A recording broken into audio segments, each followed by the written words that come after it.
Regulation on broker commissions. Well, the broking industry has just come through NCCP and national licensing through ASIC, so I think that's enough regulation for now. But in terms of commissions, once you start regulating commissions, it usually adds extra cost. So with other industries, you've seen that by regulating what they're receiving as commissions, it usually ends up being that the commissions have to increase to cover the extra costs. But in terms of the amount that brokers are earning as commissions, from what happened during the GFC with commissions being pegged back quite a bit, that's really only just starting to be coming back to where it was pre-GFC, but only with upfronts. Trails are still yet to come back to pre-GFC levels. So as a real estate agent dealing with many brokers, and now the professionalism of the broking industry, if anything, we should be really seeing those commissions going up. Short answer is it shouldn't. And if brokers are getting influenced by commissions as to where they send their business, then it's probably not the best thing for the client.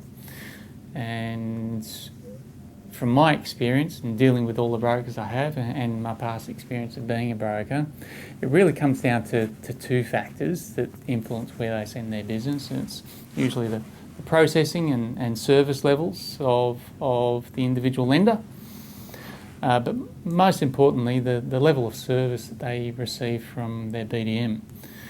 And those two factors, especially the BDM and the relationship they have, can really make a huge difference when it comes to choosing where to send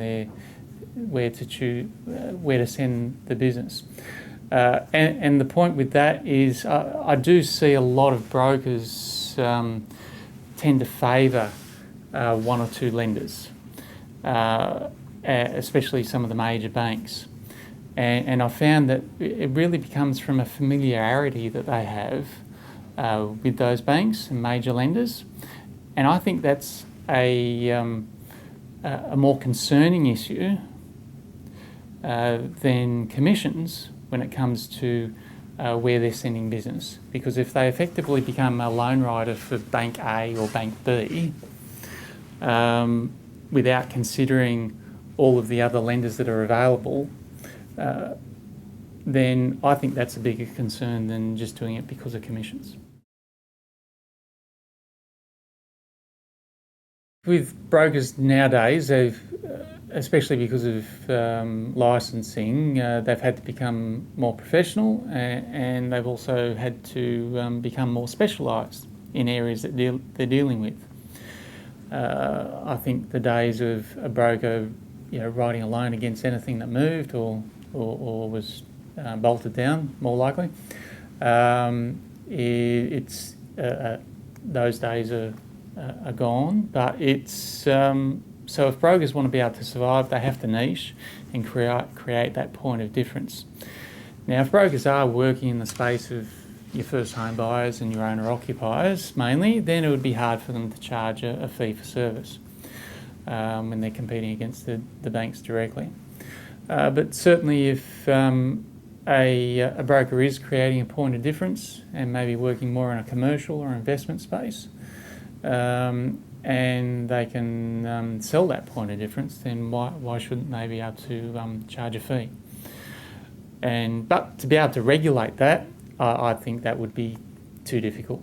So it shouldn't be a replacement of upfront or trail commissions at all, but it's something additional that a broker could charge, and they can do now if they so wish. But I think they really need to be able to create that point of difference, and many of the brokers that we work with do that by working in that commercial and investor space.